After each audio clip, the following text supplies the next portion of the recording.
And we're live. Hello, everybody. Ron is with us too, and we will be Douglas tonight. Doug L-E-S. I I invited Gordon to possibly make a cameo. Um, he may or may not make it. I don't know. And if he does make it, it's going to be very brief. But Fine by me. he is another person who's extremely well versed in this topic. Yep, I've had some good conversations with him. So I'm actually getting a couple of books here off of my bookshelf. Oh, do I need to record so I can put it on my channel? You don't need to because it's gonna. No, not necessarily. It's gonna be recording now. You'll be able to get me the file. Yes. Very good. So it's actually great that we had this opportunity. When I did this presentation live 2 weeks ago, everyone wanted me to. They're mad at me because I didn't record it. They wanted to be able to do the replay. So hopefully this will be very similar, and I can distribute Yeah. that. No. Yeah. No. This is being recorded. Very good. I know it'll be up on YouTube. I just don't know how to I want to get it on my channels. Yeah. It'll be on the back end of this, and what I can and because you have the access to the back end, you'll be able to get on there um and get a copy of it. Cool. So where's Doug? Doug's up in LA somewhere, giving a speech. Yeah. This is I have several books here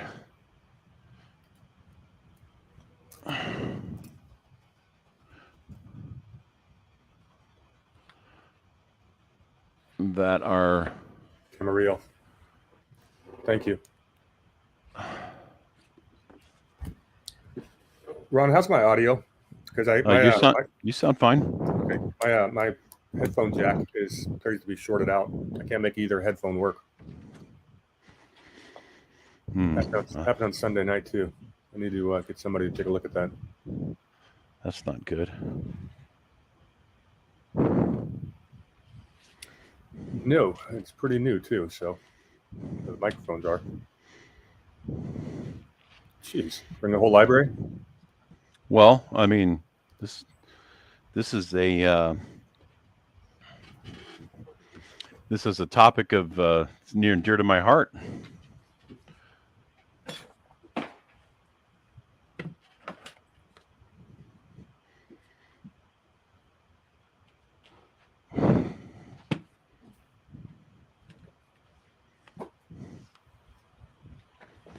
Ah, dang it.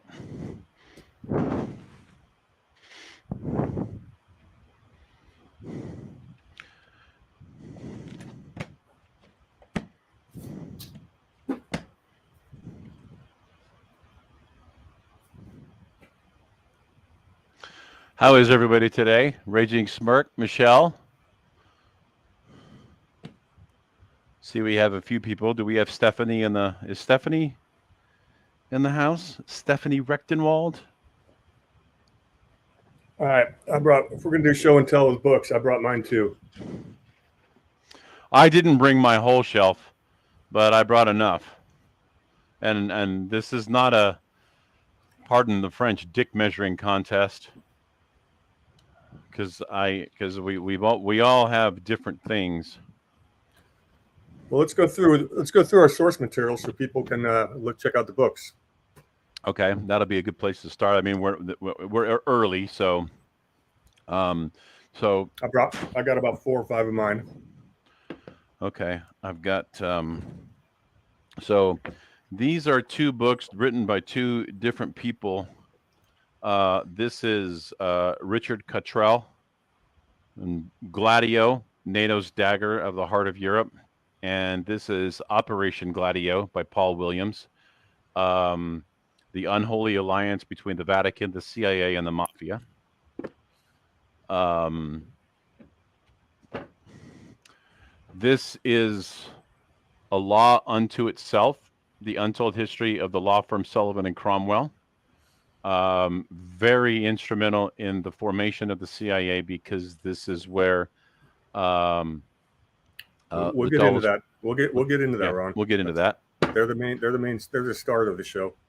This is a great book by Pete Bruton called "The Mafia, CIA, and George Bush," who, if you had to, if you had to rank the top, this would be a good intro topic to think. If you had to rank like the top 5 or 10 worst people in the United States history of the 20th century, who would you put in that list? Well, because we're on this topic, Alan Dulles. Yes. And I would say George Bush. H.W. Bush. Yeah. And by virtue of H.W. Bush, I would also include in that as subcategories under him. I would include Cheney, W, Rumsfeld, people of that nature. But I would include them under Bush, and actually, I would also include Clinton under that. Hillary Clinton, I'd probably put her into a category of her own, but I would put Bill Clinton under Bush. I would say with John David Rockefeller would be the top of my list. Possibly, yeah. Well, he's basically the puppet master for what's his name, Brzezinski. Brzezinski, I would put up there. I would have Brzezinski on my list. Kissinger. Yes. These are all Rockefeller puppets, though. Mm-hmm. So then we got to start looking back at some of the banking architects, and who's the worst of them. J.P. Morgan's got to be there. Morgan. What's his? What was the guy's name? Warburg. Yeah, Paul. His brother Max was the German one. Here's a book called The Invisible Government by Dan Smoot, excuse me. This is a book called The Secret Team by L. Fletcher Prouty. If any of you have seen the movie JFK by Oliver Stone, there was about a 15-minute scene in there where Donald Sutherland played a mysterious character that met Kevin Costner at the mall right by this Lincoln Memorial, and they walked down and had a conversation. And that character was that scene. I don't believe that scene ever took place. I believe that was Hollywood liberty to bring in something to make it to connect a lot of the dots. But that character was essentially loosely based upon L. Fletcher Prouty. Here is another book by Philip Agee called Inside the Company, CIA Diary. And then this is a very interesting book by David Talbot called The Devil's Chessboard. I've got that one. Alan Dulles, the CIA, and the Rise of America's Secret Government. Mm-hmm. That's one of my best source material. Okay, I got about 4 other ones. This is One Nation Under Blackmail by Whitney Webb. Oh, I have both of those. Yeah, I haven't gotten volume 2 yet because I'm not done with this, but it talks about basically the Epstein connections and how the underworld really works with the offshore banks, the CIA, the mafia, the FBI, how it's all connected and they all have sexual blackmail on each other. Mm-hmm. Really well documented source material on that one. This is one you're going to want to get, Ron. Hold on 1 second. I'm gonna mute myself because I've got to take this 1 second.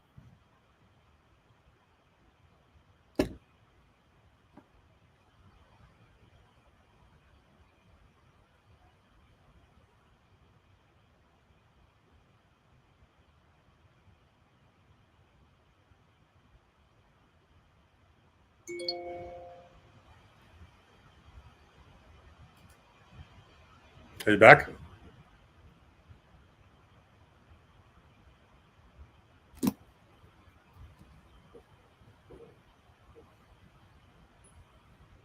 Well, I guess Ron's got a phone call he's taking.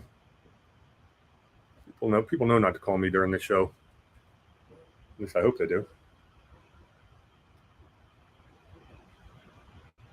Make sure my ringer's off just in case.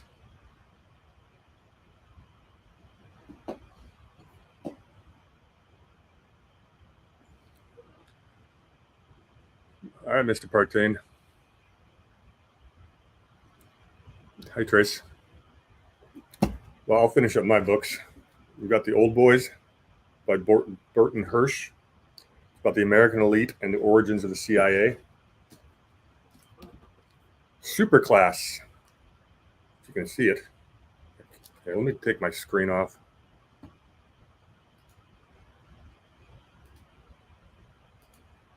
Now you can see it. This is by David Rothkopf. Rothkopf worked about 25 years for Henry Kissinger, so he knows what he's talking about. But his theory is that there's about 6,000 families that run everything in the world. So when I talk about that, that's where I get it from.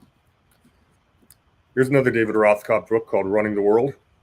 Similar topics, really just how the power elites really work. And again, this guy, he's not a guy I agree with. He's full-on statist, but he's an insider. He knew what he was talking about.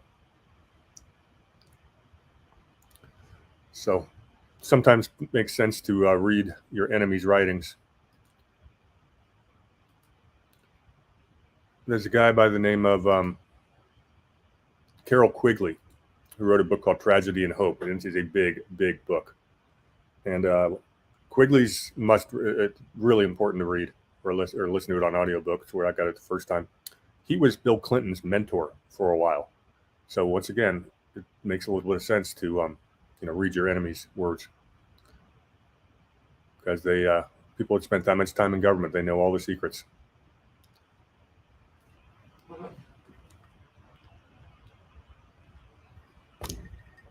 Now, some people I will not read, like Barack Obama.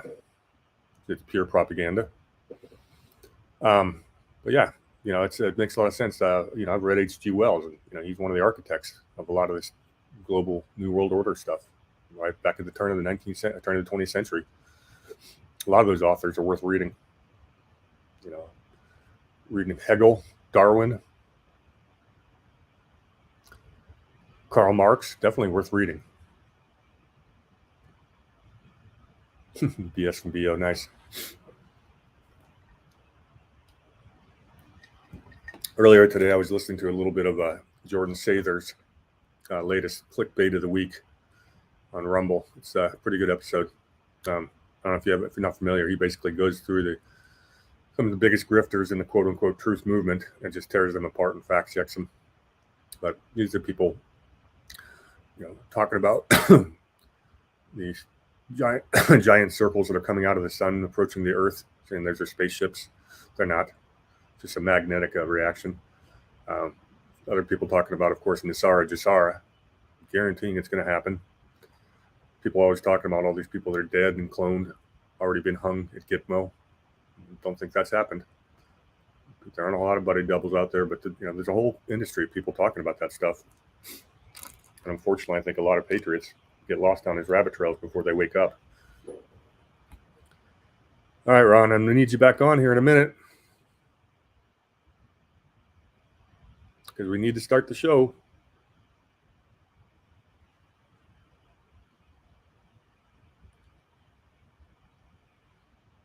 Yeah, I don't know what he's got going on with his headset. Looks a little funny, especially with the eye patch going. Well, must be a very important phone call. What do you guys think? Should I get started and have him just jump in?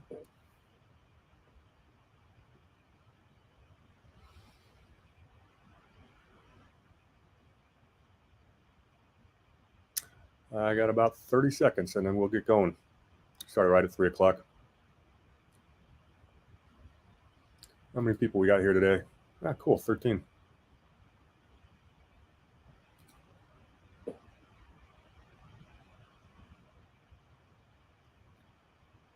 All right, 3 o'clock. I'm going to get started. Okay, today we're going to talk about kind of the origins of the CIA. Grab my right notes. There we go.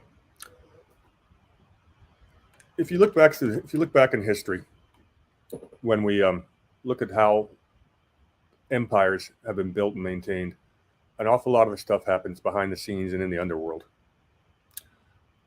You go back to Venice in the 1300s, they had this maritime empire, trading empire from a small, tiny little island. Well, how were they so successful, both militarily and commercially? Well, they would have their operatives in all these other main ports, and they'd be today's versions of a spy. Using intrigue, espionage, and a lot of bribery. And so they'd work with the underground, with smugglers, and they'd find people in their target city or country that are willing to sell them out for money. And they would create an intelligence network and an information network. And they always had a lot of information. And there's bribery, narcotics smuggling, you name it. That's how this stuff was funded. When the Venetian royals realized that they couldn't defend Venice from the land invasion, which happened in the 12th century, the 13 noble families of Venice started emigrating to the rest of Europe to eventually make it to England. Well, England built its the empire where the sun never sets, using the same type of espionage and behind the scenes underground connections. They were smuggling opium. They had spies in every port. They would use what we would call lawyers to grease public officials' hands. And they always had their intelligence. And the Brits were basically the inventors of what we call modern day intelligence. Well, America's no different. When we became an empire, we had to get our own intelligence. We didn't have any intelligence. Our first intelligence agency in America was, do you know it, Ron? What are you talking about, the OSS? No, before then. I want to say it was, I think it was Sullivan and Cromwell. Now, the first official one was the Navy, the Naval Intelligence something. And then they created it in 1884 because they needed to get information on a huge new invention other countries were building. It's a new weapon of mass destruction called a battleship. Yeah. So we had to we started spying to get a hold of that. And that department's still intact. But in America, we didn't have another intelligence agency until World War I. And then that folded after World War I. And then again in World War II. Most of the intelligence work was done more for commercial purposes on behalf of corporations, and it was done by private law firms, and they would handle all the greasing of the wheels and basically mixing with the underworld and the corrupt politicians in their target cities and countries. Sullivan and Cromwell was the most notorious of that, and they're going to be the star of the show. Sullivan was an older guy, passed away in the 1880s. The firm started in 1877. Cromwell was much younger and very well connected. And we'll see how that plays out. One of the first things they did, just give you some examples. The Europeans were trying to build a canal in Nicaragua. Our corporations, our international corporations, wanted it elsewhere. So Sullivan and Cromwell are the ones who managed to annex from Colombia this country of Panama and create it out of thin air. And that's why we got the Panama Canal. That was the Sullivan and Cromwell coup. They were also on the ground before we had our first invasion of Hawaii. They were on the ground paving the way before the Spanish-American War in 1898. They were in Puerto Rico, Guam, places like that. This is Sullivan and Cromwell. This is a law firm. And then what would happen is, if you ever read War Was a Racket by Major General Smedley Butler, he talked about basically I was a mercenary for these corporate interests. Well, everywhere that happened, where we created a banana republic, what have you, Sullivan and Cromwell would be there first. So I'm going to give you a little bit of an idea of just how corrupt the system is. This guy in 1892 by the name of Mark Hanna from Ohio, he's a billionaire. And he had been the sponsor for a senator in 1892 named John Sherman, U.S. Senator. In 1896, Hanna handpicks William McKinley to run for president, where he beat out William Jennings Bryan. Hanna bought up some newspapers and required them to write articles praising McKinley, and that's kind of how he won the election. Well, McKinley's the most pro-industry, pro-capitalist president in history, and he launched the Spanish-American War. John Sherman, the senator that Hanna had backed, became the Secretary of State, and so he resigned as senator. And then Hanna gets himself named to be a senator to replace Sherman. So now you've got Hanna basically controlling the president and the Secretary of State and starting wars. And of course, they worked with Sullivan and Cromwell. This is just how interconnected the people who really run our country are. They all go to the same Ivy League schools. They come from the same families. You're going to see the same names over and over again. Yes. You know who Robert Lansing is? Do I? Mm-hmm. I know the name. He's a son-in-law of John W. Foster, who used to be a Secretary of State, and Lansing became Secretary. Well, Foster's the guy who overthrew the Hawaiian Islands and made them a colony. Lansing would become Secretary of State, worked with Woodrow Wilson, and so that's just how connected everything is. Did you touch? Forgive me. I apologize. I was on the line. Did you touch on at all about the very briefly about how we overtook and why we took Hawaii and how they became a state? Now go for it. Essentially, what happened was we got there, and we saw the ability. We recognized that there was a monstrous ability for them to sell pineapple, sugar, and macadamia nuts weren't really a crop back then, but it was primarily sugar and pineapple. But the people of Hawaii didn't want to do that. And essentially what we did was the lawyers said, well, you know what? They're not fit. They don't see the economic viability of what they have at their disposal. So we're just going to overthrow them, become the government, and then and use them as a profit center. And basically that's what happened. So Hawaii just didn't want to. They had no desire to convert a profit on their agriculture, and so we decided to do it for them at basically by twisting their arm. Yeah, that's a very brief summation. Yeah, well, that's a pattern that kept repeating itself. That's how we created all the banana republics. Same darn thing. Mm-hmm. We would invade. And look, anyone who thinks the United States foreign policy has been benign over the last 150 years, you haven't been reading too much mainstream press. Yes. When we were taught in school, we're this bastion of freedom. It's just not true. And these are the crimes committed by these blue blood, I call them Yankee families, that basically about 50 different corporations that really run the country. And, different families rise and fall, but it's the same people and it's the same game. It doesn't matter if it's Democrat or Republican. The game just stays the same. So we get into World War I, and we don't have to go into detail about how that happened, but there's a lot of fun stuff about it. All wars are banker wars. J.P. Morgan had bought up 25 newspapers so that some of these shipping builders and steel magnates, they wanted to get the U.S. into war in 1915. This is in the congressional record. He buys up 25 East Coast newspapers trying to get the war fever stoked in American people, and we ended up getting into the war. So all wars are banker wars. That yes, but they needed a precipitating event, which is what the Lusitania was. Lusitania, and the first, the LUC is loose, which is Lucifer, Lucius Trust, a lot of that is obviously it has call it devilish overtures. So anyway, so they sink the Lusitania. Which and by the way, the Lusitania was in fact doing exactly what Germany said they were doing. They were secretly transporting munitions from the United States to Britain. So Germany was 100% correct. So, but I won't steal. I'm not going to steal Brady's thunder here. Not too many rabbit holes today. We only have an hour. Right. So World War I ends, and who's at the negotiating table at the Versailles Treaty? A couple of Sullivan and Cromwell lawyers named John Foster Dulles and Allen Dulles. This is 1919. And they helped carve up the Versailles Treaty, which basically made Germany incredibly vulnerable to economic exploitation and failure. It wasn't so much the war reparations, and there's a lot of things there. But that was really the Dulles brothers. They were the architects of that. They were pretty young at the time.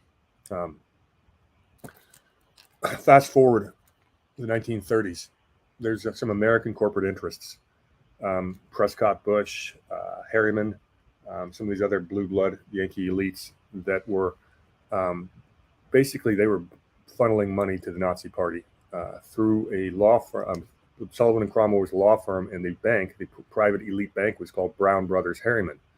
Well, Harriman was when his father passed away, the railroad baron, who inherited the largest fortune in American history.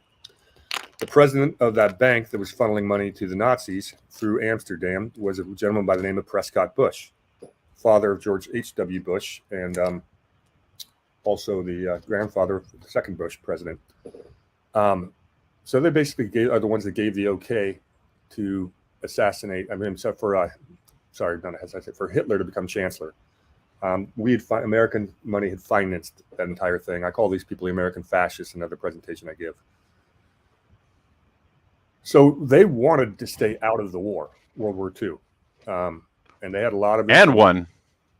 Well, yeah, that's true. Well, yeah, they wanted in World War I. They wanted out of World War II because they had a lot of investments in Germany. IG Farben, the one who made all the gas and a lot of other things, sarin gas, was a partner with American firms. We had a lot of commercial interests in the Nazi Party, and those commercial interests did not want America to go to war against Hitler. That's why Truman needed his excuse, which was Pearl Harbor. He allowed that to happen. True. And then the American people had to go to war after Pearl Harbor. We declared war on Japan. Japan was allied with Germany. Germany declared war on us. We never declared war on Germany. It was the other way around. So we're in a war, and we have no ongoing intelligence operations. The Brits were pretty good, and they trained us up. And we create the next intelligence arm, which is called the OSS. Yep, which is the Office of Strategic Services. Thank you very much. And that had to be run by what is the guy's name? The New York lawyer. Oh God, I just heard his name. I don't have that one written down. I know who it is too. Yeah.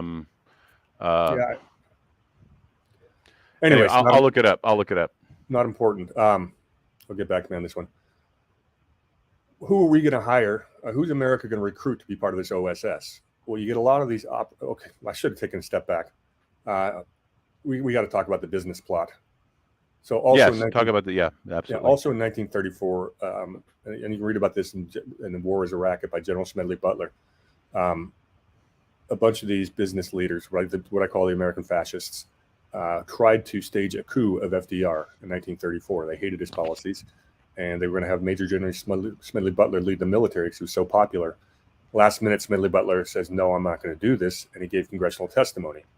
Well, if you want to know how they tried to overthrow a U.S. president, and not one of them went to jail until 1941 when Prescott Bush got indicted for trading with the Enemies Act. That all happened. So these same people that try to overthrow FDR then get brought back into the government to work in the OSS. And here's where the story gets fun.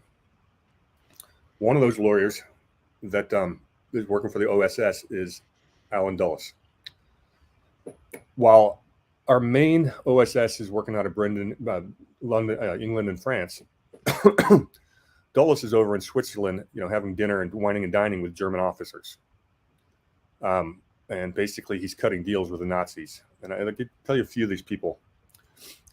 If you remember Schindler's List, there's a guy by the name Karl Wolff. That was a real SS general in Italy. And when Americans were trying to arrest him, Alan Dulles sent his boys in ahead of him and intervened and sent another team to arrest him. And he would end up coming over to America in Operation Paperclip. Yep. Operation Paperclip was basically a lot of the high-ranking Nazis came to America and Argentina. There's some other real fun names. Guy by the name Reinhard Gehlen. Yep. Well, Gehlen was, Gehlen was actually, he was brought to the United States. They interrogated him, and then they found out that he was going to be of absolute use, and they put him back into. They sent him back to Germany to be in charge of the German secret police after the war. He was installed. He was an SS officer, and he became the head spy master in West Germany. And here's my favorite one: is Reinhard Gehlen's lieutenant William Donovan. Thank you. Yeah, Wild Bill Donovan. Donovan. I always forget that William Donovan. That's the first head of the OSS. Everyone. But so anyways, I wanted to show you just this. There's this one too. The Wall Street and the Rise of Hitler. Wall Street and the Bolshevik Revolution.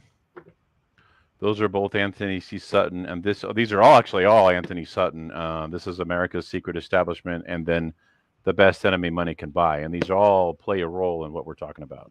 Yep, and Anthony C. Sutton is one of the greats. All right, Anyway, I so apologize. I don't mean to interrupt you, brother. no worries. That's why you're on here. Add color.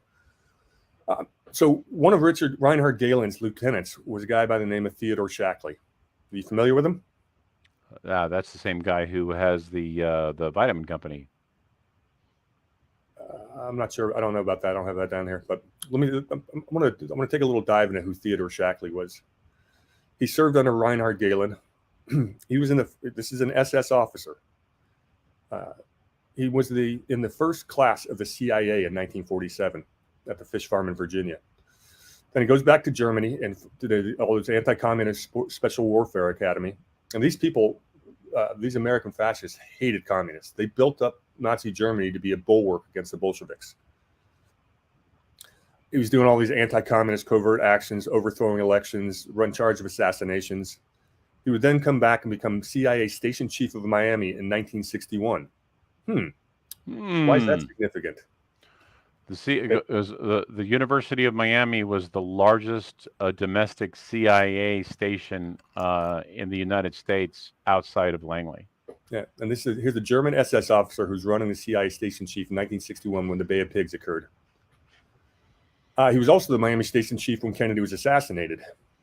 He would then go on to Laos and Saigon, basically to run opium smuggling and the CIA smuggling program.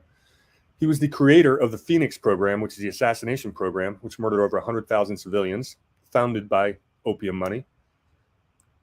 He ordered the assassination of an Indonesian prince, Sihanouk, because of a mistress, because Sihanouk's mistress also slept with the Viet Cong. Well, he actually had Sihanouk's best friend pull the trigger and kill him, sunk him in a lake. The friend feels bad, confesses to General Creighton Abrams. Abrams goes ballistic and ordered the arrest of the CIA hit team. And then Nixon intervenes, reaches out to the House Judiciary Chair, Pete Rodino, and 5 congressmen for the hit team members got them all pardoned. So we assassinated a Indonesian prince. Shackley does this, and they all get pardoned because of Nixon. He was also, Shackley's this guy gets around. He was the head of covert options under George H.W. Bush in 1975 to 77. They were the ones who were running the Contras, the airlifts, in contradiction to Congress. There's a great story about a guy named Joseph Burkholder Smith. He's a CIA deputy chief in Mexico when Shackley got pulled out of the Southeast Asia in 73 because of the assassination. Well, Shackley gets to America and he starts, going through all these station chiefs, trying to put kicking some people out and putting his people in place. But he doesn't know everyone, so he's got to interview them.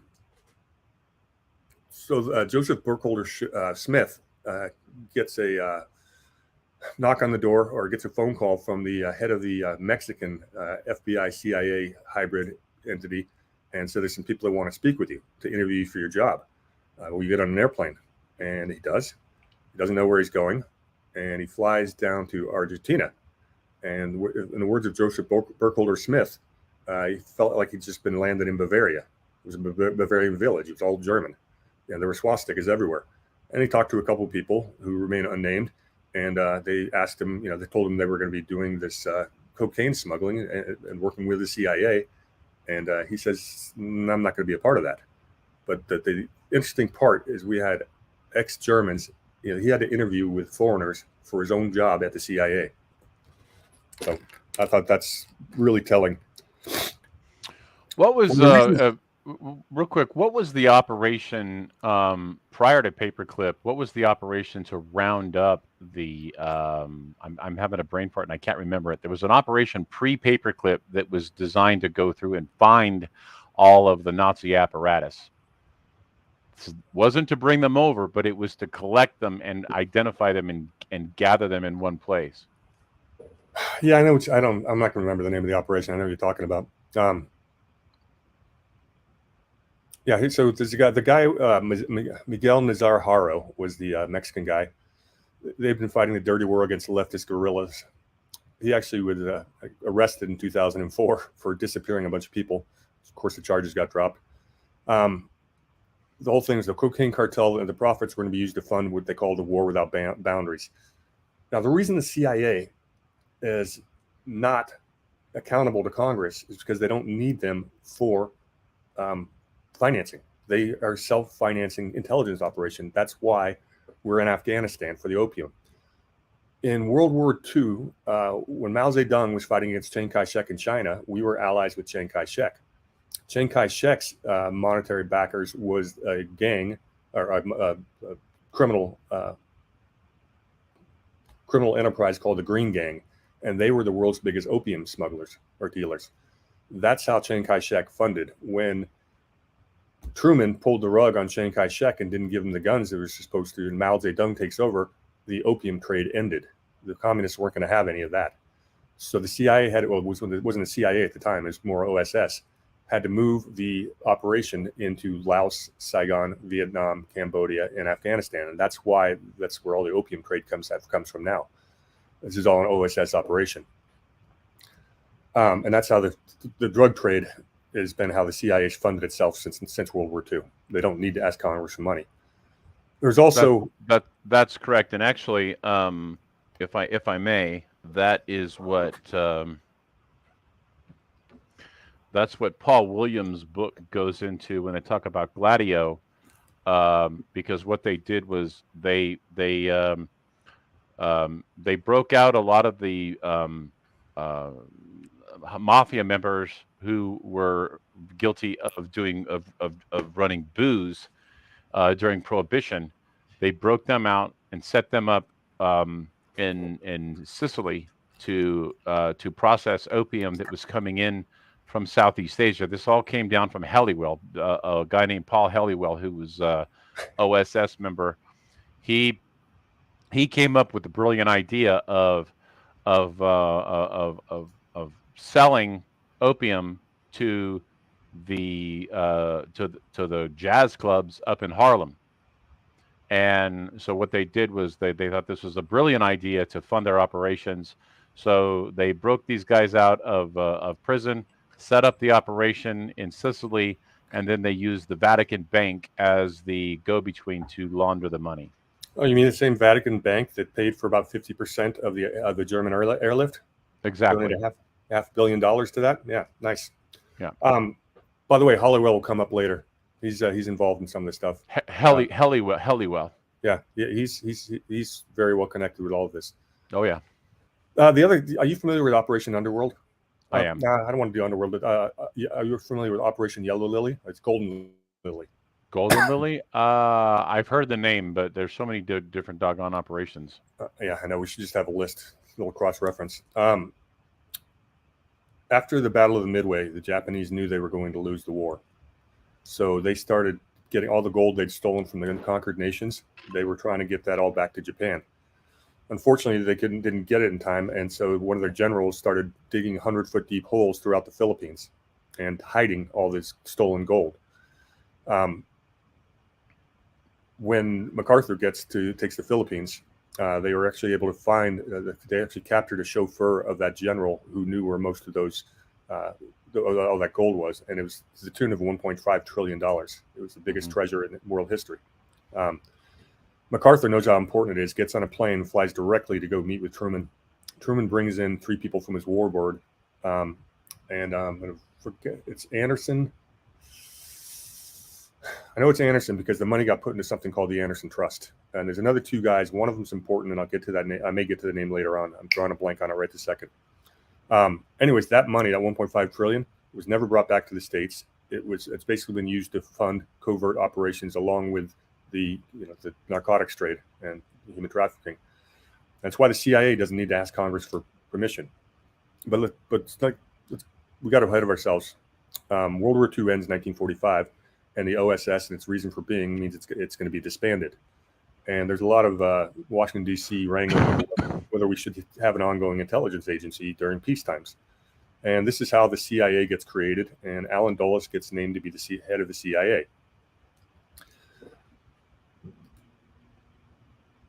Fast forward 1961, Bay of Pigs. That was run by something called Operation Condor, which is routed out of Mexico City. The guy who was coordinating that was the head of Pemex, which is a giant Mexican oil company by the name of Jorge Diaz Serrano. Well, I thought Condor was essentially the Operation Gladio of the Central Americas. Yeah, and it morphed into all these Cuban exiles that they trained up to basically Because take out. I'm not questioning you, but I thought that operation was Mongoose. They come up, well, they blend into each other. Okay. There's a whole lot of overlap there. Okay. I'm not. Forgive me. I'm not trying to. I'm not No. trying to step on your toes. Nor correct you. My recollection is, again, not trying to step on you. So back to Pemex, which is a multinational oil company run by Jorge Diaz Serrano. Well, he's interesting because he used to be partners with a guy by the name of George H.W. Bush in the Zapata Oil Corporation. So we've got Bush with all these connections. And these guys were heroin smugglers. The whole heroin smuggling operation out of Golden Triangle is they would fly, sometimes in U.S. military planes, into Cuba.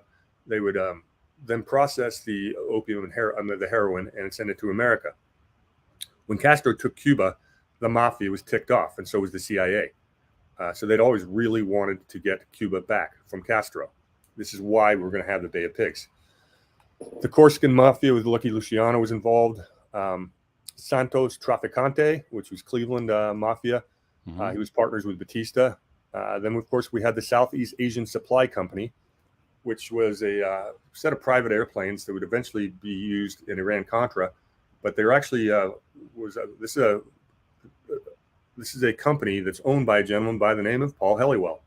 Mm-hmm. And they had been using private American planes to drop bombs in China well before World War II we were even involved in it. Right. Now, Halliwell was always a warmonger, and he was real big into the smuggling. Mm-hmm. They had another company that was involved in all this called the International Business Corporation, which was a front for the CIA, and that was run by a guy by the name of William D. Pauley. So the International Business Corporation would then purchase weapons for the Contras. The Flying Tigers was a fleet which was supplied by Paul Halliwell, and that's how that triangle trade worked. Bobby Kennedy's furious when the CIA tells him they're working with the mafia to take out Castro. Bobby Kennedy had been going after the mafia from day one when he became Attorney General. And now he's furious that the CIA is working with the mafia.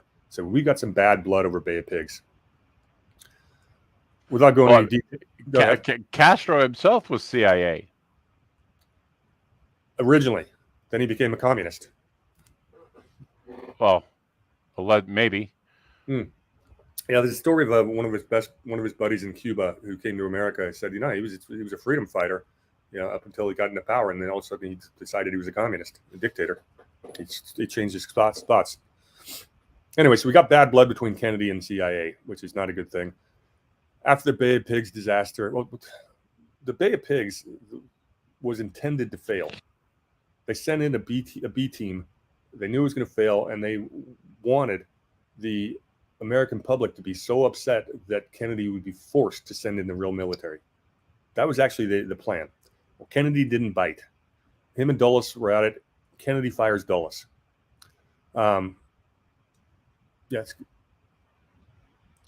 He fired Dulles, but even though he fired Dulles, the bureaucratic resistance behind the scenes at the CIA wasn't going to have it. So yeah, Allen Dulles was technically fired by the CIA, but the people at the CIA were still loyal to Allen Dulles, and they still went to Allen Dulles and got their orders. So Allen Dulles, even though he wasn't technically running the CIA officially, was still running the CIA behind the scenes. Absolutely correct. That was basically verbatim what I was about to say. Dulles didn't get the memo that he was fired. Right.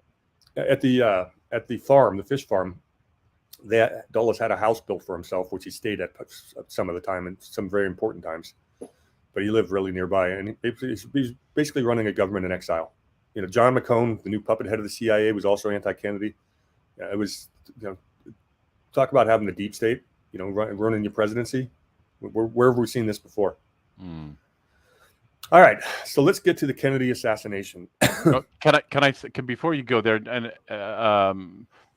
so because I want to say that when Truman authorized the CIA, he thought it was going to be something that it wasn't. It grew into something even bigger and greater under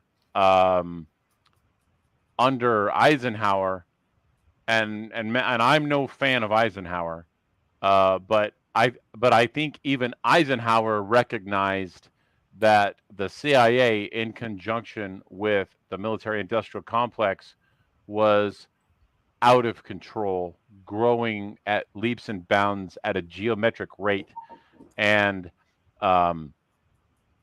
which is why, which is why he came out with his speech warning about the CIA, or warning about the military-industrial complex in his farewell speech. But they should have said the military-industrial and intelligence complex. 100%, 100%. And to your point, when the CIA was formed, there's a lot of debate. Should it just be about gathering intelligence, or should there also be covert operations? Because these are two different things. And when they merged together with the CIA, the genie was out of the bottle. That's correct. All right, Kennedy assassination. Ron, who shot JFK? Well, there's a theory about that. I mean, you could do a whole lot of things. Deep. Just give me a one sentence answer. The driver. Interesting. I'm not going to go there, but I actually will not actually debunk that. So, it happened in Dallas in November of 1963. Excuse me. I'm going to go through a list of people that were also in Dallas in 1963. In October of 1963, Allen Dulles made a trip to Dallas, the fired head of the CIA. I wonder what he was doing there. When Dulles was head of the CIA, he had assembled an international kill team, and a bunch of those members, people on that international kill team, were back in Dallas in October and November of 1963. Here's a few of them. E. Howard Hunt admitted to this on his deathbed confession. He was a CIA leader at the Bay of Pigs, and if you know the name, that's because he was the guy who led the break-in at the Watergate Hotel a decade later. Mm-hmm. He was on the kill team. There's David Morales, who I think was mentioned in that article for RFK Jr. that I sent you this morning. Yeah. He was the Miami station chief. He would later go on to Laos and Vietnam. Then there's David Phillips. David Phillips is important because he actually met with Oswald in the summer of 63. He was David Phillips is an interesting background. This is fun. He was a failed actor and newspaper publisher in Santiago, Chile. Got recruited by the CIA in 1950. In 1955, he wins a Distinguished Intelligence Medal for deceptive broadcasts in the CIA overthrow of the Chilean government. Color Revolution. Anyone? He also worked with E. Howard Hunt on propaganda for the Bay of Pigs. So he's stationed in Mexico City, and he's informed within days when Oswald contacted the Cuban embassy in September of 63. Oswald was always working for the CIA. He pretended not to be. There's a guy who named Antonio Vecchiano, who's an ex-Cuban who worked with the CIA in 1963, claims to have seen Phillips and Oswald together in Dallas, speaking right before the assassination. The 1998 National Security Archive produced documents that showed Phillips, at the direction of CIA Director then Richard Helms and President Nixon, worked with Chilean right-wing elements to assassinate General Rene Schneider in 1970. So this guy was definitely in the assassination game. Who else was there on the kill team? A guy by the name of William Harvey. He was the head of the assassination team. He was in Dallas in that month. He had to leave the U.S. after the Bay of Pigs to escape Bobby Kennedy's wrath due to sending in a raiding team that could have triggered World War III. He admitted they were recruiting mafia people in Italy to kill communist leaders. And this guy was so volatile. One of his deputies, a guy by the name of Mark Wyatt, tells a story about during an argument in their office, Harvey pulled a gun on him, almost shot him. He was actually, and Wyatt was on the plane with Harvey from Rome to Dallas in 1963. So these people are all documented being in Dallas. On the day of the assassination, Allen Dulles had spent 2 days at the farm in Northern Virginia, basically running the communications. The guy doesn't even work for the CIA, and he's sitting there in HQ. It was like an alternative command post. So we've got the right people there, but unfortunately, they tell us that we get the official story that Lee Harvey Oswald's a lone gunman. Now, who tells us that? Well, that would have been the Warren Commission. So let's talk about who was on the Warren Commission. Well, you had Earl Warren, the Chief Justice. That's why they called it the Warren Commission. You had a couple senators, Richard Russell and John Sherman Cooper. John Sherman Cooper was the grandson of the Sherman who was the Secretary of State we talked about earlier. We had a couple congressmen that are interesting. One's name is Hale Boggs, and the other one's name is Gerald Ford. Also had John McCloy. Who's John McCloy? He's the president of the World Bank. And the seventh member and the head of the commission. Yeah, exactly. What's the World Bank doing on this? And of course, the seventh member of the Warren Commission was a gentleman by the name of Allen Dulles. The head investigator is a guy you know about named James Jesus Angleton, who's CIA. And interestingly enough, when Dulles dies in 1969, Angleton's the guy that swooped in, flew in, and burned all of Dulles' notes. Hey, Brady, time out for a second. I just got a message from Darren, and he's saying that people can't say anything in the chat. Give me a second, guys. I'm going to check something out here because I want to make sure if I'm seeing chat. No, well, yeah, but I haven't seen anybody make a thing in the chat or make a comment in the chat. If you guys can, okay. I figured out. Okay. Anyway, I'm just trying to make sure that if people are wanting to say something in the chat that they can. Anyway, continue, sir. I apologize for the interruption. Well, given the makeup of the Warren Commission, we know what they concluded, and we know it was BS. Interestingly, in 1992, the Congressional Act, they basically said that all the JFK files had to be released in 25 years. That was 2017. Who's president in 2017? Donald J. Trump. And he released a bunch of the CIA files, but the CIA got him to hold some back. The rest of those, almost all of them, got released in 2021 and 2022. So we've got 98% of the JFK files are public now. And I've got the website bookmarked, and it is some really fun reading if you want to kill some time. But they're all public. But 7 key files are held back. And those are the files on these 7 people. And you got to wonder why they held these back. Well, the first one was William Harvey, who we just talked about. Second one was David Phillips, who we just talked about. A third is of a woman named Ann Goodpasture. She's the top aide to Win Scott, the Mexico City station chief of the CIA. So she originally denies and then confessed that she's the one that transcribed the Lee Harvey Oswald calls prior to the assassination. She was an eyewitness. Another file that wasn't released, a guy by the name of Yuri Nosenko. Yuri is a KGB defector, high-level KGB guy. He had seen the files on the Oswald the KGB had, and he flat out said that the KGB never recruited Oswald. Somehow we can't see that file. Next file that's buried, E. Howard Hunt. That guy really gets around. Next one is, remember the David Morales we mentioned earlier? Can't see his files. And the last one is a name I didn't know, which is kind of interesting. A guy by the name of George Joannitis. It's a Greek name. He worked for David Morales at the Miami station. He's the chief of psychological warfare operations for the CIA. He ran the Cuban Student Directorate and the anti-Castro group that tangled with pro-Castro Oswald in the summer of '63. So somehow, despite all the efforts at transparency, we still can't get some of those key names. Interesting. Mm-hmm. Do you want to share a little bit about Oswald with that article? No,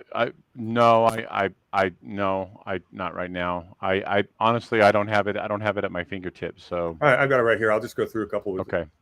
RFK Jr. did an interview with Jim Hoft of the Gateway Pundit. It came out, I guess it came out this morning or yesterday.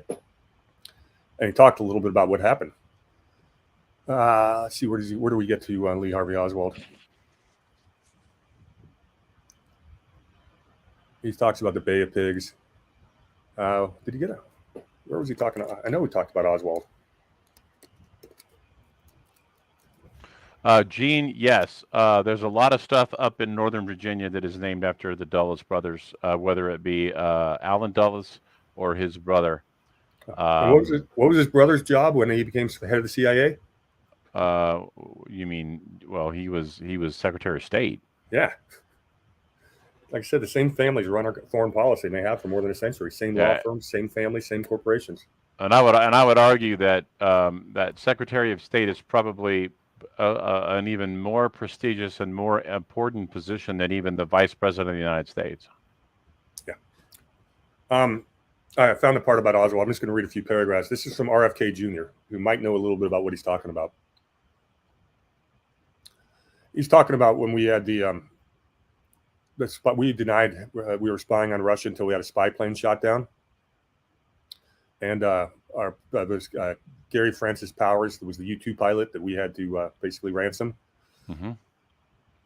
So RFK writes, or he says, "This is kind of an interesting intersection in my own life because the radar operator at the Atsugi Air Force Base where that U-2 had taken off, and who was in charge of monitoring the U-2 flights was a guy by the name of Lee Harvey Oswald. He was a Marine who was working there, and then he subsequently defected. But it was a fake defection. It was a defection that was orchestrated by James Jesus Angleton, who was head of counterintelligence at the CIA. Oswald was a CIA asset and was ordered to do this fake defection because they knew that there was a spy in Langley, and that the only way that the Russians could have shut down that U-2 is if they had a spy who had given them the plans. The CIA wanted to find out who the spy was, and they still never did. But they had a plan. What their plan was that Oswald would defect to the Soviet Union, and the Soviet Union would be wondering who he was and whether he was real. The Soviets would contact their spy in Langley to go and look at the files, and they had a trigger system on his files. If anybody touched Oswald's files, they would immediately know who it was, and that's how they hoped to uncover the spy. And that's why 2.5 years later, Oswald walked into, after noisily defecting and making headlines all over the country, at that time that a U.S. Marine had defected to Russia, and he just walked right back into the country. Well, and I think it's important. It's important to also acknowledge that Eisenhower, at that point in his life, really wanted to, kind of being nostalgic, and he was really hoping to have peace and to bring Khrushchev to the table so that they could actually talk about having, normalizing relations between the Russians and the Americans, and actually having peace. And it was the CIA, specifically a lot of the Dulles brothers and people in the Council on Foreign Relations, who did not want to see peace happen between the United States and the Soviet Union. And they deliberately, the belief is that they deliberately allowed for the Francis Gary Powers U-2 to be shot down. By that aircraft being shot down, it torpedoed the peace talks that were going to occur between Khrushchev and Eisenhower, which would have helped go a long way to normalize relations between the United States and Russia. And furthermore, Kennedy wanted a lot of the same things. Kennedy actually wanted to have he wanted to normalize relations and actually have a joint mission to the moon, including the Soviets working together. He didn't want it to be an American thing only. He wanted it to actually be a joint thing, and to cooperate, and to bring people together. These are people they wanted to have peace. Well, there's a lot of money in war. All wars Indeed. are banker wars. Finishing up this piece, where was I? Oops, hang on. So, anyways, Oswald defects, which was a very famous event. It was very public. And then he just walks back into the embassy, and they give him his passport back without any questions, give him $600 to fly to Dallas. And then he's picked up by a CIA asset named George de Mohrenschildt. Mohrenschildt. Mohrenschildt. De Mohrenschildt. Okay. You know the name? Yeah, he was the guy who was Oswald Handler in Dallas. Yeah, Yeah. exactly. He was funny. RFK Jr. says, incidentally, this guy was a cousin of my Aunt Jackie's, an oil man who worked for the CIA in Dallas. And he got in the job at the book depository, etc. He was a handler. Anyways, it's just interesting that the Gary Powers story had another interesting intersection in my life. He also talks about David Adley Phillips, the same Phillips who was on the kill team. But so, and when RFK Jr. is given the same information as Ron and I are, drawing pretty similar conclusions, I think it's probably correct. The other connection I wanted to make, since we have time, is the fact that so many of these people are members of Skull and Bones.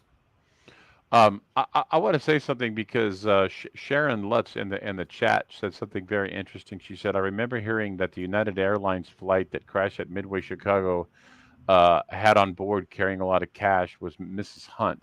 And I looked up United Flight 553 was a scheduled flight from Washington National Airport to Omaha, Nebraska via Chicago Midway National Airport.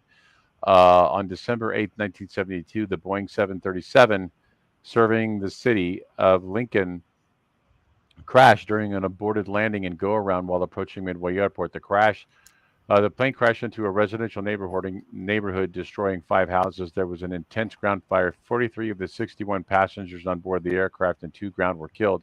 Among the passengers killed were Illinois Congressman George W. Collins, CBS News correspondent Michelle Clark, and Dorothy Hunt, the wife of Watergate conspirator E. Howard Hunt. The crash was the first fatal accident involving a Boeing 737, which had entered airline service nearly 5 years earlier. Very interesting. I did not know that. Thank you for that, Sharon. Am I saying it Sharon or is it Sharian? Forgive me. I want to make sure that I'm pronouncing your name correctly. No, it's good stuff. That goes back to a lot of the things that the 17th letter of the alphabet gentleman said about that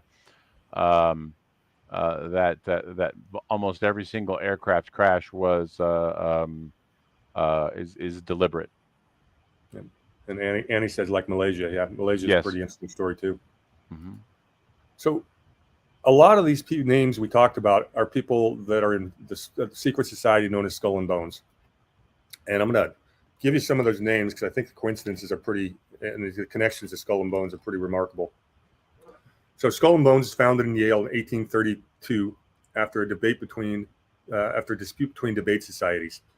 And what they will do at Yale, they will take 15 members from each junior class and initiate them into Skull and Bones. And then they would have the secret society and they would just basically help each other out the rest of their lives. So here's some really great names that were Bonesmen. Co-founder Alonzo Taft, class of 1832. He's the one that built all the links. He would be General Grant's Secretary of War and Attorney General later on. Then there's William Russell, co-founder in 1832. His family made all its money in the opium trade, and the Russell Trust still manages Skull and Bones assets to this day. In 1837, we've got Morrison Waite, who would become a Supreme Court of the United States Justice. Oh, here's another Bonesman, William H. Taft in 1878. The only person to serve as both President of the United States and on the Supreme Court. He's also the man that Teddy Roosevelt would push aside to usher in Woodrow Wilson. Well, I think Taft, though, Taft was not on board with a lot of the with some of the stuff that they wanted to do because they split the vote. If you go back and you read the book of My Exploited Father-in-Law by FDR, My Exploited Father-in-Law, Taft was not on board with some of the things that they wanted to do, specifically about the 16th and 17th Amendment and war, doing the stuff with war in Europe and the Federal Reserve. Yeah, Taft is an interesting story. Continuing, in 1908, Bonesman Harold Stanley would be the co-founder of Morgan Stanley, Wall Street Bank, who I almost worked for in 2009. turned down an offer for them. Well, actually, the offer got pulled off the table because of the financial crisis. Next one I have is William Averill Harriman in 1913. He was the son of railroad tycoon E.H. Harriman and one of the founders of Brown Brothers Harriman, which is a private bank, was the Nazi bank. That's a bonesman. In 1916, we get bonesman Prescott Bush, also a founder of Brown Brothers Harriman, among other things. In 1918, we had a bonesman named Robert Lovett. He was good friends with Prescott, and he's on Truman's War Advisory Board. He was one of the 3 people that Truman brought in to meet with MacArthur about the Operation Yellow Lily treasure. Lovett was there, bonesman. 1919 class was a guy by the name of Henry Luce. He was the one that founded the world's most influential magazine empire, Time, Life, Fortune, Sports Illustrated. Ron, how many times was Hitler on the cover of Time? I want to say twice. I thought it was more like 6 or 7. Was it? I don't know. Yeah, I know that I know he was Man of the Year. I know he was Man of the Year in 1938. Yeah, so, right around there, yeah. But that's a bonesman for you. Starting to see some connections. Mm-hmm. Next name I have is 1927, a guy by the name of George Herbert Walker Jr. That's who George H.W. Bush was named after. And he's a big financier, and coincidentally, he was the founder of the New York Mets. Really? Uh-huh. Oh, here's another name we talked about earlier, 1936, James Jesus Angleton. He's a bonesman. We'd have Potter Stewart in 1937. He would be a Supreme Court justice. He's a fun one. You remember McGeorge Bundy? Indeed. Class of 1940, the National Security Advisor to Kennedy and LBJ. He was the driving force behind the Vietnam War, the son of Robert Lovett, and brother of bonesman William Bundy, who was the 1939 State Department, William Bundy, who's the class of 1939, who was the State Department liaison for the Bay of Pigs. Seen any connections yet? I don't see any connections. I think you're just a wacky conspiracy theorist. You might be right. Maybe if I give you a few more names, I'll get you there.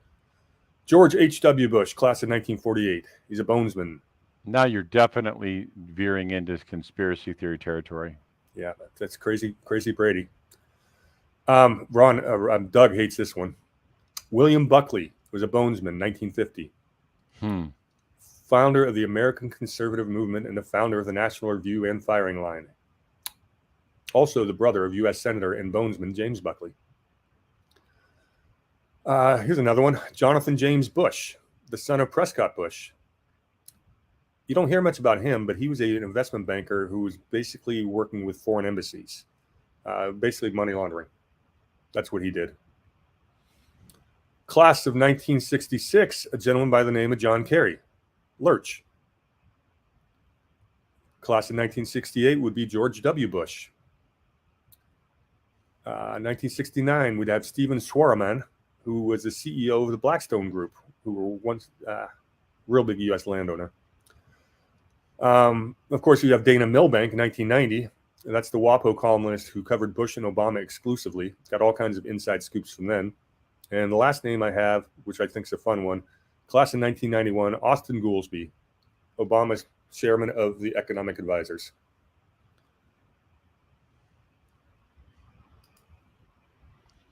I guess you're right. There's no connections there at all, Ron. No, there's no connections. I think you're just reaching. Yeah.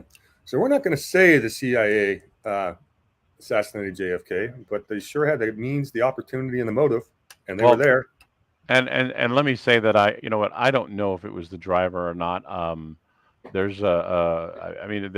was no shortage of shooters in Dallas that day. I've heard there was as many as 8 to 9 people, stationed around Plaza, the Dealey Plaza.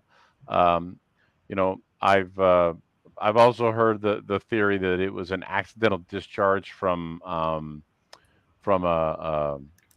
M16, which I basically categorically reject. There are people who suspect that it was the driver or that he played a role in it. I've Certainly, always bought into the crossfire theory. certainly the driver was guilty of slowing down to make sure that there was a shot. Yep. He didn't speed up when it was like he was like he slowed down right at the time that everything was going on. Why would you not speed up? So big picture summary, what we just really described is we've got a group of elite blue blood families that run our foreign policy. They're corporations. We do a lot of our, we've had a lot of military and covert operations for commercial purposes and wars of adventurism. The same group has an intelligence agencies that perform something like 80 color revolutions around the world to destabilize other areas, to keep labor cheap. Yeah, America's not an empire at all, and they get their orders not from Congress or the people, but from the Council of Foreign Relations, and which was founded, of course, by Rockefeller, and that's who really runs our country and has for more than a century. So, I agree with that, and there's you've got the Council on Foreign Relations. You've got in the that's in the United States, and the British equivalent would be the Royal Institute of International Affairs. I mean, you've got all these roundtable groups that are all involved, where they are, they're pushing policy. And I would argue that the corporate interests have more influence on public and foreign policy than do government entities. I also would suggest that the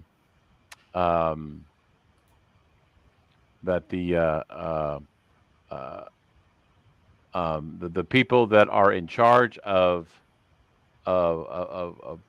pushing forth these are it's at a very high level, right? Let me bring it back, because what I wanted to say was I think that the people on the left who rail against the large corporations are 100% accurate when they talk about their disdain for the big corporations. What they fail to recognize is that big government and big corporations are essentially one and the same. And by advocating for policy that has the government dictating how things should go, what they fail to realize is that they're actually advocating for policies that give the very institutions that they despise an absolute and unchallenged monopoly. And you could say the same thing about the uneducated right, because they're for big business and they're anti-big government, and we've got to come to the realization what you described as fascism. Mm-hmm. That's all it is. It's the combination, the merging of interest of big corporations and big government. Right. And these corporations, these families, these ruling class people, they're above the law. They never face consequences. You don't see these people going to jail for the crimes they committed. We had a good question in the chat from Jenny A. She says, not questioning your info at all. However, when investigating, how can you discern whether info is true? Source documents. Don't rely on other people's opinions. Go to the actual source documents. If people don't use a bibliography and tell you what their sources are, it's a little bit less credible. But you can get just about anything online if you know how to research. So when I have source documents, I'm pretty confident it's going to be true.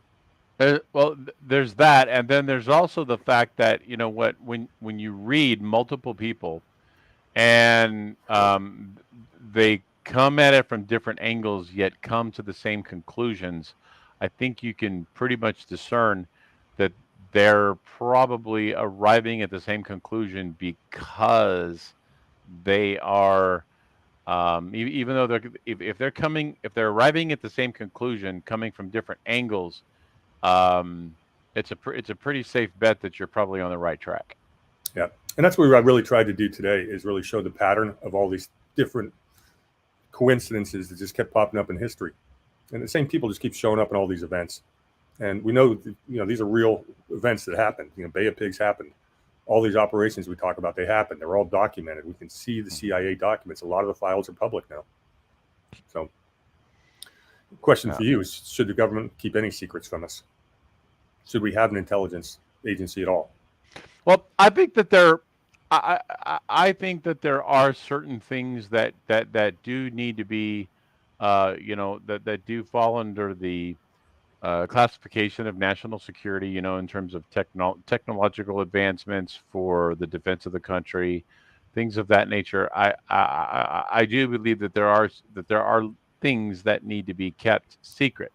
Um, the problem that I have is that what they do is they put everything under that category so that nothing can be released, and that's where you really get into the trap, it's because they're they hide everything, and when they hide everything, then and nothing is made public, then you have no reason but to suspect everything.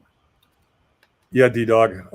CIA was created by an executive order by Truman, and then Congress would later on start to put some sort of regulation on it. But it is a rogue agency. It always has been, from day one. Glad you like to talk. You want to say anything in conclusion, Ron? What do we do about this? No, I'm good. I think this was I think we got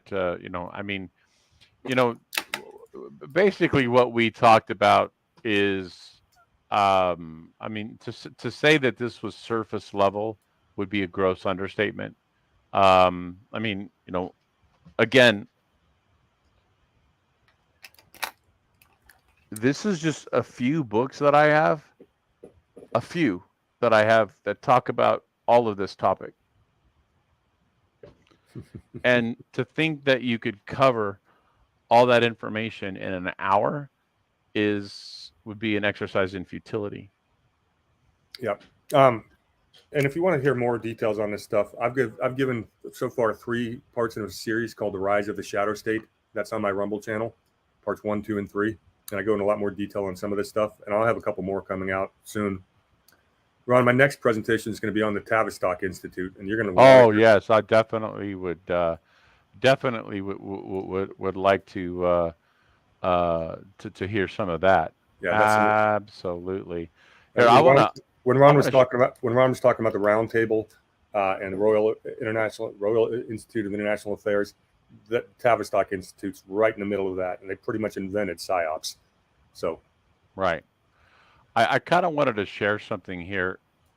Just because a lot of you guys have been along for the ride for quite some time. I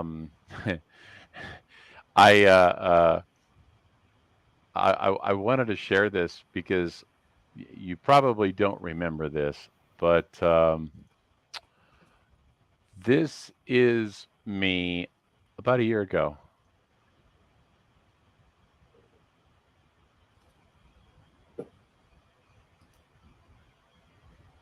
Interesting.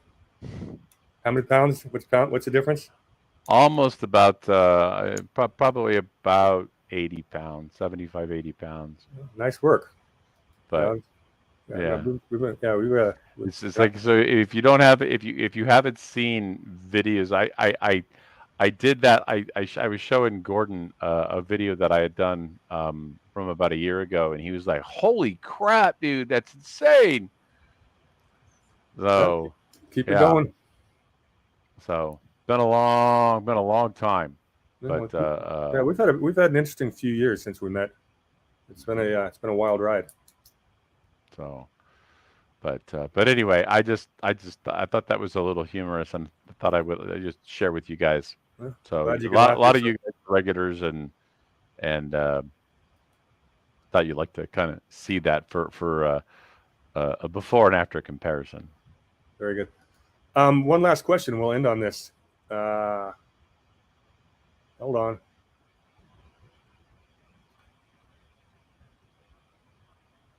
Wait a minute. I saw a good comment, and I was going to make it. Oh, Annie Kurtz goes, "Will it ever be fixable?" Yeah, I think it can be. These intelligence agencies have gone rogue, and Congress has got to reel them back in and defund them. Will they continue to operate behind the scenes as private corporations? Yeah, they will, and that should be illegal as all hell.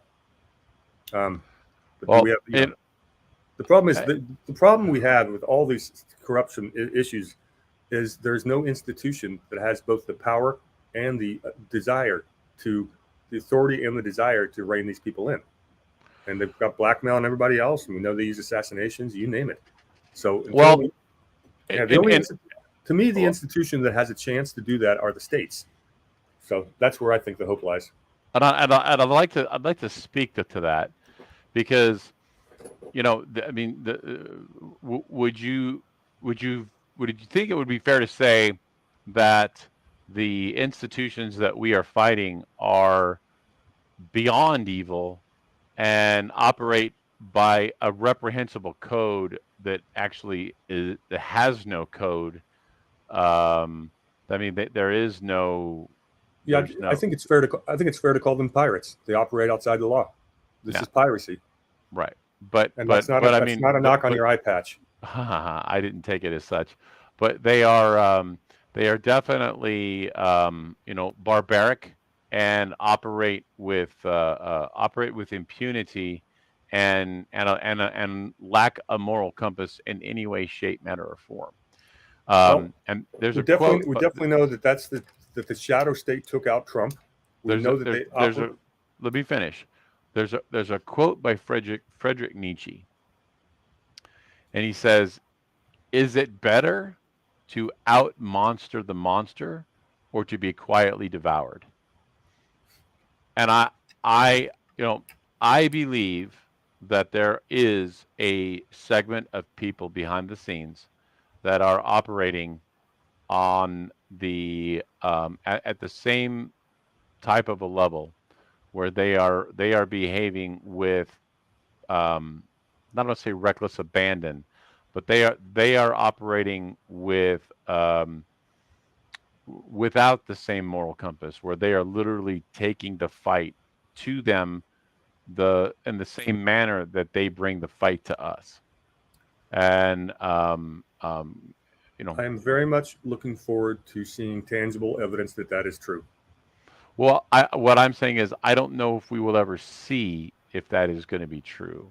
But at a certain point, you can't fight, in my humble opinion, you can't fight a battle. It's like, I remember Bongino talked about this a long time ago. He's like, if you're in a boxing ring and you're in there and you're honorably fighting with with gloves and everything, and the other guy has gloves, but he's got razor blades attached to his gloves, how can you you can't win that fight, because he's cheating. And at some point, we have to fight fire with fire. And I do believe that we are fighting. I believe that we are fighting that fight with fire, with the same amount of intensity against these corrupt individuals.